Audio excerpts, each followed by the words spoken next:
Hi, everybody. It's me, Randy. I hope you're ready because I have another show ready for you.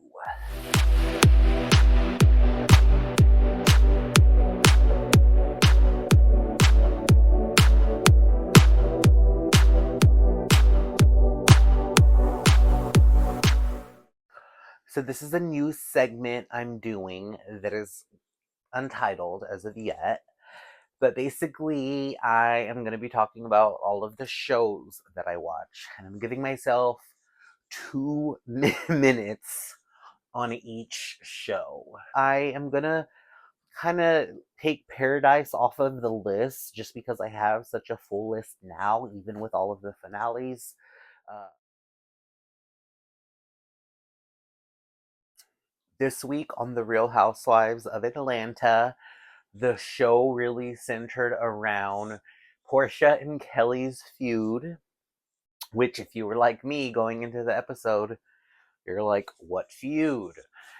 I mean, you know that there is something there because of the previews, but even leading up to the fight, Portia's telling us how her and Kelly have talked, they moved on, and then all of a sudden she wants to throw a wrench in the plan. It's not like she was ready to make over by her saying that Kelly has slept with a married man. She was like, well, it really hurt me by what you said because you slept with a married man yourself. And she's like, no, I haven't. She's like, yeah, you have. She's like, no, I haven't. She's like, yeah, you have. So there was that. Um, K. Michelle performed at some country music award show and she got to honor a black country music singer. So that was amazing. Sadly, shortly after, she got sick. What else do we see in this episode? We see Portia skip out on the opening of Kelly's second restaurant. She even sends her some flowers a la Margaret Joseph style with a little jab saying that they need to talk. So things are heating up over there in Atlanta. It's staying fresh. They also went to Drew's premiere party for her movie with aliens. But yeah, that's Atlanta.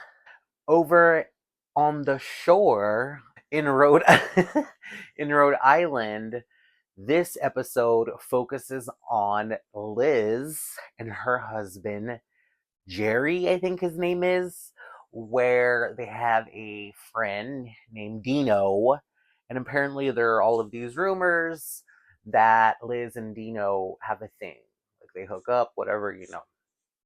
Um, and so, like, at the end of the episode, Kelsey brings this up to her. And she's like, you shouldn't go over there where they are because of the ongoing shit. And Liz kind of just loses it, walks away from her, storms off to her room. Kelsey follows her. Two of the other girls follow them. It's a whole thing. Kelsey's like, leave. We don't want it to be a thing. You're making it a thing. Really, in this episode, we get a lot of the husbands. They have some pretty attractive husbands on Rhode Island. Really, like three. And they're like, maybe one is really only attractive. So, like, number three, Joe Ellen's husband, he's attractive, but he's not. He seems like very, like, tense and stressed. So maybe if you, even like in the scene with him and her eating lunch or whatever, he just has this look about him. Second place is Ashley's husband. He's very attractive, but he does not beat our number one spot, Rosie's husband. I don't even know any of their names. So there's that. Um, we also get Alicia and her Brat doll collection, but we all saw the thing on Mr. Housewives Instagram where apparently she donated so much to like the Trump Foundation, so that's obviously and then lastly, I just caught up on the season finale of Beverly Hills, and it was pretty dramatic. I have to tell you, this show, I'm gonna go in a little bit more than I do on the other shows because I'm gonna give it 4 minutes instead of 2 minutes. I really wanted to talk about the last episode, and I don't even really think I am just because I want to utilize all of the time that I have, not just for the finale, but for this show in general. um I think the show this season was like 17 episodes long. Really should have been about 12, and I think people would have enjoyed. I know I definitely would have enjoyed this season a lot more. So much of it was boring and so much like filler and was just like really boosting up Rachel, Zoe, Bose, even like Kyle or Sutton was just like a lot of her stuff was pointless. And she just seemed so performative in this episode and the last episode too. And like so like Sutton, I love her, and like maybe she should come back as a friend of next year. But she's somebody where I'm like, okay, you didn't really do anything this season, and you're trying to do a lot right now that the season is about to wrap up. And then Erica, I almost felt the same way about her, but like like again, if this season was 12 episodes, Erica would be golden in my eyes because she really does have a nice presence and brings a necessary something to the show and to the group of women. But yeah, like so much of it too, where it was like she was dead a lot of the season, but when she came alive, she was alive, and she has been alive these past 3 episodes. Let's see. Erica is I'm good with her. She can stay. I think Kyle, Dorit, Bose, and Amanda should stay, and Jennifer and Kathy, of course. But Sutton can be downgraded. Rachel can go. That other lady that apparently was on the season, I don't even remember her name. Natalie, I think it is. It's Natalie. I think she was literally just on the show so they could show that moment where Kyle tells her off in Italy because they wanted to soak up as much drama as they could out of this season because they knew they had a snooze fest on their hands. But Beverly Hills ends with this culmination of Erica and Kyle and Sutton not going to Dorit's book cover reveal party, and then so Kathy has a party later on where they all are there. And they all confront each other and bicker and fight, and it's kind of just like it is what it is with everybody. Nobody wants to. I don't know what it is with them. I think for I mean in this fight, I was definitely on Kyle and Erica's side. They won me over. I've been on Dorit's side this whole season and last season and probably the season before that. But Kyle and Erica really did win me over. Dorit is kind of being very pig-headed and stubborn. So I can understand why Erica especially is behaving the way that she is. So yeah, that's Beverly Hills. Like I said, it was a season finale, but we're not going to be done talking about it because of course we still have the reunion. So I'm very excited about that. It's 3 episodes. It's going to be very dramatic by the looks of it, and they look so great. Just seeing the photos that come out like weeks prior does not do it justice. Okay. I just saw the brand new episode of Ladies of London. It was pretty amazing. At this point, the show has come down to a showdown between Margot and Mark. And as Margot points out in this episode, nobody is on her side. And it's just like, Margot, wham, wham, wham. No. I feel like I could easily be the Margot in this situation, taking things too personally. Um, but I don't know what to say. Like everyone else there is just so funny because they have that London sense of humor that we're not, or at least I'm not used to. and I love it. I started to listen to a podcast of Watch What Crappens talking about Ladies of London and the dynamic of having Mark there. Because it's like what, seven women and Mark, like one man, and he really fits in perfectly. And the show doesn't feel like it could work without him. Like seeing him there and having him there, it would feel like such an empty show without him. But like one thing they emphasized was how like it's difficult to have gay men in the mix of a cast like this because of the optics of how it looks like of a man yelling at a woman. But Mark here, like as Watcho Carpen's highlights, like Mark is really good where he doesn't really do that, and he whenever it veers in that direction, he's really good and able to see that and like step away. So he's still funny, he's still cutting, he's still biting. It still is a great show. It's one of the best shows out there right now. Ladies of London. I also just watched the season finale of House of Villains. House of Villains is a very interesting show. Like, I don't know if I would watch it if it wasn't for my cousins. But anyway, besides that, in this episode, it is the season finale. We have the final five where they had a competition that Christine won. I was very disappointed by that. I wanted Paul, Tiffany, or even Kate to win. I really don't want Christine or Drita to win. So Christine wins, and part of the win is that she gets to pick one person to go with her to the finale, and the other three have to like battle it out for the last spot. And she tells Drita she's gonna pick her, but she ends up picking Kate. And Drita is pissed about this. And I have nothing against Drita, but part of her just is so entitled to me, which really doesn't want her to win. Um but yeah, so they have the competition, Drita versus Paul versus New York, and Paul comes in third place, so he is eliminated. And then New York comes in fourth place, meaning Drita won her way to the finale.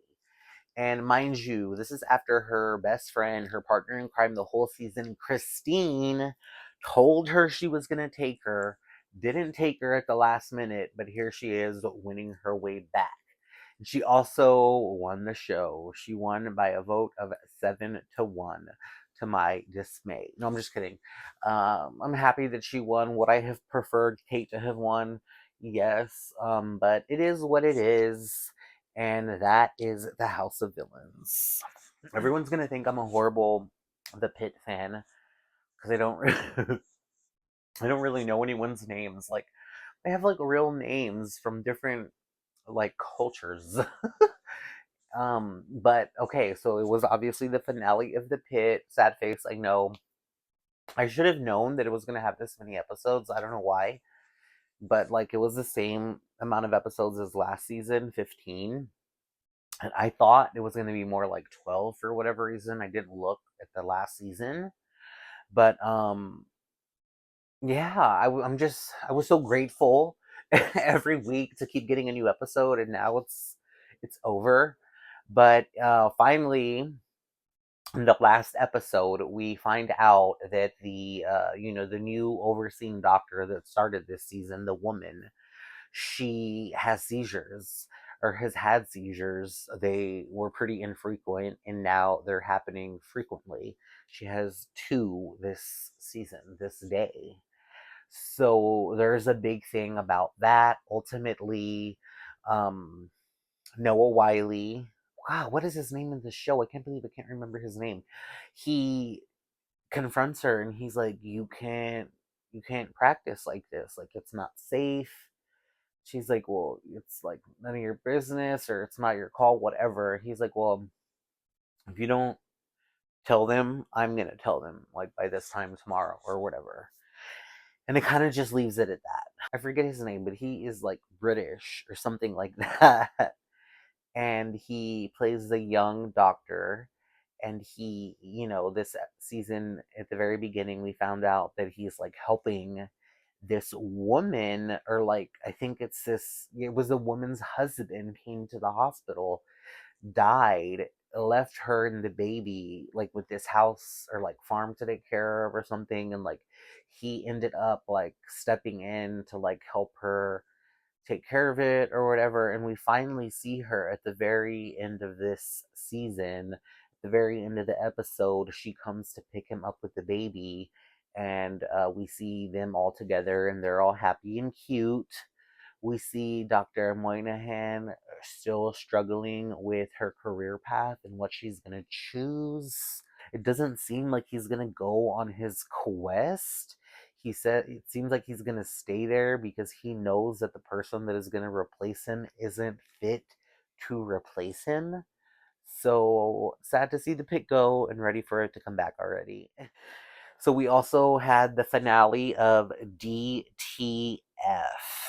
We see that the killer is Floyd. He put the drug in the can himself. So, the whole season we've known that somebody laced his can of like margarita, and it was him. We see him pour like the whole thing in the can. And it's just really sad because obviously the whole meetup between him and Tiger was called off. In this episode, we see his friend, Jason Bateman's character, tell him to still go there. It's like, hey, you never know what may happen. He shows up. He tries to essentially take Tiger's place, try to be this person to be there with Floyd, you know, and see if he gets aroused. See if he can give Floyd that feeling of, oh my god, someone finds me attractive, they're getting turned on. He can't do it. He stops, like he's just like, this isn't gonna happen, this isn't gonna work. He leaves. Mind you, the son sees this all happen. He's waiting there, I guess, for Jason Bateman's character to leave, which he does. He goes there. Floyd sees him. He takes off. The boy takes off. And, this is later explained to us. Well, we see it, but the boy tells the cops and his mom, like, he bangs on the window. He gives them the I love you sign in sign language, which he thinks is rock on. And he drinks his drink. He chugs it all. And so he tells the police this, and I guess ultimately, like, they come to the same conclusion where it's like nobody murdered him, he did it to himself. But yeah, it's just a sad story, a great story, and I loved it. We also got a brand new episode of The Comeback.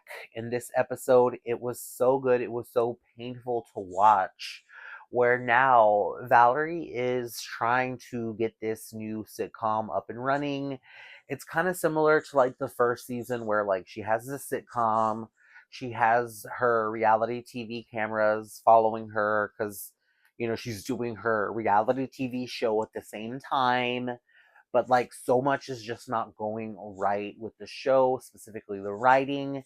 This season they are of course bringing in AI. Like AI is the writer of this show, along with these two other writers who we see in this episode are like really bound to not do anything on this show at all.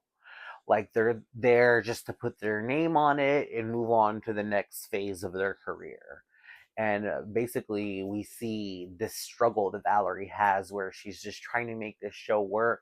When she sees that it's not working, she's trying to reach out to all of her resources, and like them, of course, that being the writers, and it's just like not working for her. She falls on her face. She's trying so desperately to grasp onto any straws that she can. And at the last bit of the show, the director that we have had through the entire series, I'm pretty sure he was in season 2 as well. He's definitely in season 1. He's like, I have a fun clause, and if I'm not having fun, I don't do it. And he's not having fun. So he drops out of the show, and he tells her, like, oh, this could have been it for you, kid. Like, which is really sad because Valerie is this hard worker and she deserves to have her it moment. Lastly, we're going to talk about the latest episode of Daredevil Reborn. So, this episode spends a lot of time in the past. We get to see Foggy again. I guess they brought back the actor. Obviously, they must have brought back the actor who played him because there's no way they could have done all that. Why would they do all that with CGI or AI or whatever? But uh, I can't tell you much about that storyline. What I can tell you is, um, you think Vanessa's dead at the end of the last episode. She's not dead. This bitch survives. And they are able to take that piece of glass out of her head. She's good, or she's not good, but she's alive, And something happens, like they do something, they give her some sort of surgery, it goes fine, whatever, it's the same thing, she's doing okay, and then bam, she has a fall, she's not doing okay, and I'm pretty sure she dies at the very end of the episode. We also see in this episode Daredevil stick by Bullseye's side instead of leaving him at any point. He takes him with him as they are running from the uh, the task force, or Fisk people. Basically, he just murdered his wife, so they're out for blood. They are gonna hunt him until they pass out from, sleep deprivation or something, because again, they are out for blood. And Daredevil not letting up and not leaving Bullseye by his side is very much like indicative of that struggle that he has of like being the daredevil, the devil of Hell's Kitchen, the vigilante, versus also being like this thoughtful, whatever religion, Catholic, boy that he was brought up to be. But Daredevil is still hitting all of those notes, and I cannot wait to see what happens next. I also watched the episode of Euphoria that came out. That was a really fun episode. I was very pleasantly surprised. I didn't know what to expect. It's been so long since I've seen the show. Um, Maybe like 2, 3 months ago, maybe even 4 months ago, my cousins did start a little rewatch of it. But I don't know. It was just so different, and we only watched like maybe like 2 or 3 episodes. Like it would just seem so. I still felt far removed from the series, but going into it, I loved everything that they did. um I know that, for me that feels a little bit weird to say, because apparently there was like so much drama surrounding the actual making of the show in the past and with this season. But I'm gonna kind of just leave that at the door and talk about the product that is presented to me. I really liked how they caught up with everyone. It was done so well, like especially with the way that it started, and we got to see where Rue is in her life and what she's doing. It makes 100% sense that she is a drug mule now for this person that she owes so much money to. I am very curious to see how like everyone else is gonna play into everyone else's story, because seemingly like totally separate from her, we get um Jacob Elordi and Sydney Sweeney's characters as husband and wife now. He has taken over his father's business, and she is just like this housewife who's planning their wedding, and um, making sexy posts on her Instagram with her maid, with her downtime. And she is, as we learn in this episode, wanting to take it to OnlyFans. We also see that Maddie is a manager for like actors, singers, whatever, stuff like that. We don't get anything of Jules. We just get someone mentioning her, but that was it. We get a lot of Rue's friend. I forget her name, but she's the daughter of Judd Apatow. But yeah, I'm sure that she loves that.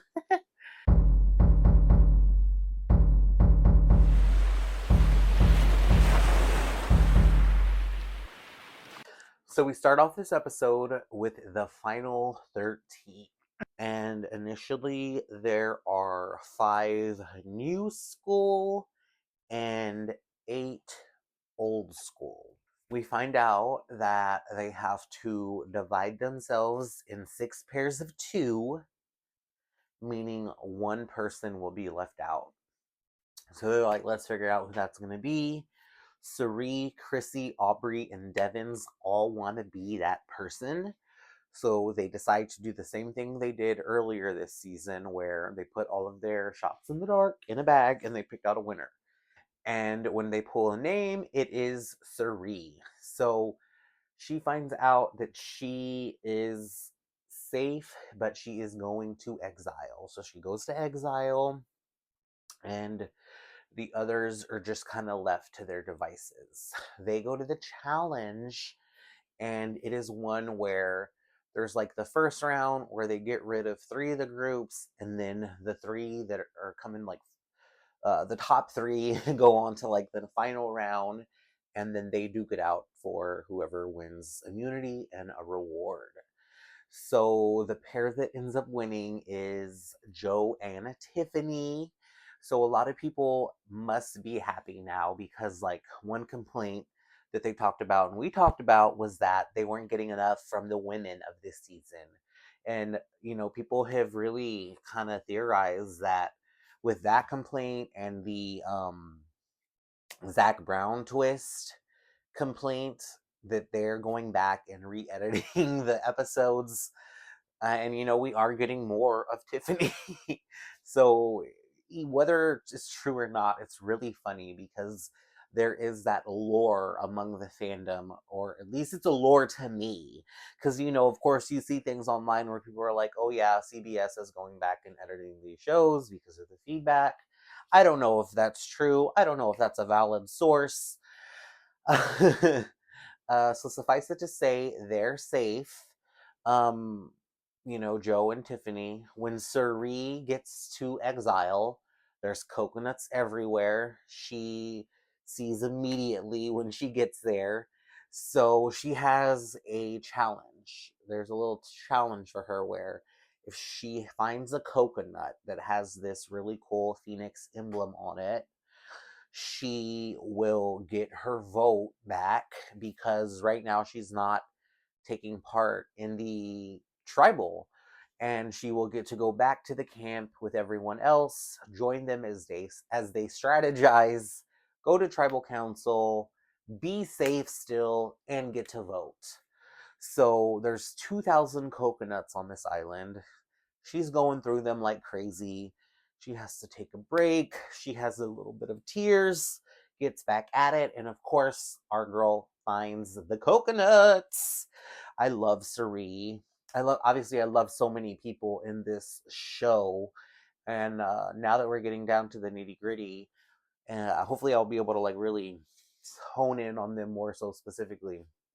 But like this with Cerie is huge for her game. She has an automatic guarantee in the final 12. So we'll see what happens with her. She comes back to the camp, and luckily she does, because it was like Ozzy was gonna lead a vote to Rick and Aubrey. Yeah, Ozzy was like, let's get out Rick and Aubrey over Chrissy and Coach. But luckily enough, when Cerie comes back, she's like, no, we gotta go for Coach and Chrissy. This is the perfect time to get the both of them out. That is what happens. So, my draft is dwindling down here because with Chrissy being voted out and Coach being voted out, now I'm just down to Tiffany on my draft. So, this is exciting times in the Survivor community. We're getting down again to the nitty gritty. It is really getting down to the nitty gritty here for me and my trip coming up to New York City to the live Know It Alls. I'm very excited. I'm a little bit nervous. This is my first time in the city. I feel like it's going to be a huge culture shock for me, but I'm here for it. I need to get out there and be shocked. Something else we get in this episode. So, really, all of the votes were for Chrissy and Coach. But Rick did do a beautiful job of going off of a monologue straight into I had a clue. I'm getting this idol. I got this idol. People were like, what is going on? They had to explain to them what just happened. And it seemed like everyone bought it. He did not play the idol, which, of course, like, why would he? It's not a real idol. He put it there himself. But the time has come. This is it. This was planted like on episode 2, episode 3, where Christian pretended to fall to where Rick could put this in there for this moment exactly. Whenever he fears that he might be being voted out and he needs to, have some sort of Hail Mary. And it seemingly worked because he was going to be the plan. And once he did this, everyone kind of scrambled, and it was a live tribal, and they were trying to figure out who they were voting out. Thank you for tuning into the show. I hope you enjoyed it. If you are not watching any of these shows, I highly, highly recommend that you tune in because it is well worth your while.